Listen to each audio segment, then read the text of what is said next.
Okay, it's time now to take a look at some of this week's stories that impact branding and brands. So, branding expert, marketing expert, host of the Chatter That Matters podcast, Tony Chapman in the house this Friday. Tony, always great to have you in the studio. Good to see you. Nick didn't get the bare arms. I know. What was I thinking here? You know, well, I did find the AC switch in the studio this week, so I can actually be comfortable in this for a change here. You know, I love my job, Tony, but sometimes I wish I was an AI researcher, and especially today, Meta offering some mega $1 million signing bonus for researchers, like huge dough. $100 million packages, and the reason why, can you imagine when electricity was invented, you'd want, I got to get in that business, I want Thomas Edison's best engineer. Yeah. Difference today is AI is going to touch every corner of our marketplace. Yeah. So if you are the best at it, if you create the Ferrari, if you get pole position, you're going to be worth trillions of dollars. Right. And this is what Meta's saying to the world. Basically, they're a little behind right now. And they're saying, I know how I'm not only going to catch up, but dismantle my competitors. I'm going to take their best talent. But I'm not just going there and saying, hey, free perks, you got a pool table, and I'm going to feed you lunch. $100 million for 4 years. Wow. Deals are being thrown around, sprinkled around. And I think that what this is signaling to all of us that we have to recognize with AI, it's going to impact our lives, and we got to get on top of this. Even if you're just, whatever you're doing, start playing with it, because the future of the world is going to be about who uses AI the best. And what Meta is saying is, and on top of the entire thing, we're going to be the cherry on the sundae. It's really like the new operating system, and you got to get on it. Funny it's your story. operating system. Right. I was at home sick, so I could only do something light like paint. I was doing a painting, and I didn't think the shading was right. And I took a picture, sent it to ChatGPT, and said, ChatGPT, fix my painting, correct the shading. And then it was giving me all this advice. I'm like, just draw me your version, ChatGPT.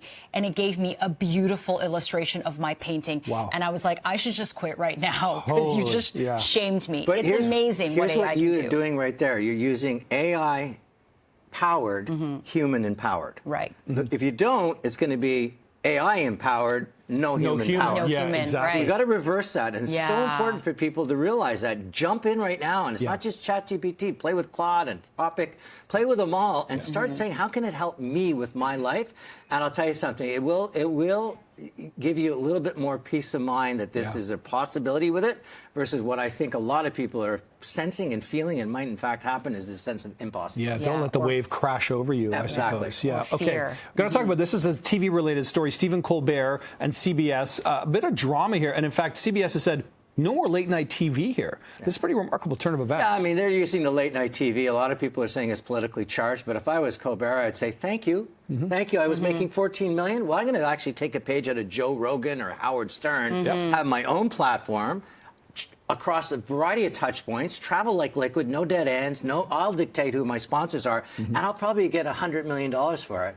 And Colbert wants to own a lane. He wants to be that Democratic voice against the conservatives. And having his own lane and his own platform, it means he's unleashed. He hasn't got some CEO going, you're crossing the line, you're a comedian making the wrong jokes. So I think what someone's going to do, either it's going to be a Netflix or it's a Spotify or Apple's going to sign up and say, we want you.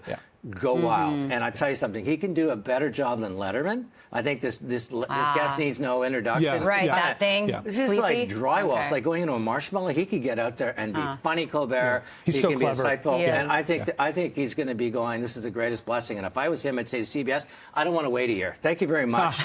We're going to wrap this. And I'll tell you, in September, I'm coming out with something the opportunity new. for him. Create the tension while it's there. Yeah, so absolutely. True. Okay, we got to keep talking about this. The Coldplay Kiss camera. Everyone's still talking about this story when that CEO got caught with his chief of HR right there. And, you know, we know that he resigned and she had stayed on, but news is she just recently quit. So how does this company, Astronomer, deal with, I don't know, can they cash in on this fallout? What do they do now? What the greatest gift ever. This is a startup that actually has a great mousetrap. They're very involved with how data flows. So think of this as an air traffic control of data. They manage all these different data sources in an organization. It's called a lake. It's got to go to different places. No one heard of them. I'd never heard of them. Now everybody knows about them. So what the new CEO is coming in, the interim CEO is saying, yeah, sorry that happened. Now, by the way, let me tell you about what we do. Now I got your attention. And next thing you know, startup capital, everybody's starting to pay attention to them. You couldn't ask for a better gift. I'm so sad for the CEO and the HR, and more importantly, their family, their friends, their personal life. Don't get me wrong. That's a horrific thing that happened to them. But if you were sitting there in an organization, you'd be looking up there saying, with 1 million startups out there, again, I'm the cherry on the top. So they're going to turn this into as long as this keeps going. Let's flip the coin on that. What do you make of all the memes that other companies and businesses or ballparks, making these fun kiss cams? Is that a wise idea to wade into that territory now? Because it lasted more than a week. Yeah, I mean, because it's so socially relevant nowadays, it's snackable. It has that, it's that moment in time goes up like a rocket ship and then it'll disappear. It's like the water bucket challenge. Yeah. Right. Yeah. If you put that out again and go, what are you doing? But at the time, everybody had to do it. Everybody had to copy it. And that's just the herd mentality. It's called it's a phenomenon in society, psychology that says, I want to go where the herd's going. And that's what we're seeing. But within a week from now, I'm surprised this lasted this long. That's what I thought, yeah. But only because of social media and the play on words that you can do with it. People can hijack it now, and a comedian can put a lot of funny stuff with it. So that's what we're saying now. Yeah, for sure. Okay, so like an STD. No. Unlike an STD, it will go away. That's what I'm trying to say. It spreads like a virus. Oh, I was going to use this in social media. I don't know if I can now. We have to go away. Jen, I'm going to just move over here if you don't mind. When we get back, we'll find out. Thank you, Tony. Appreciate it as always. Thank you, Tony. Have a great weekend. Oh, should I touch that? Back after this. I'm clean. Okay.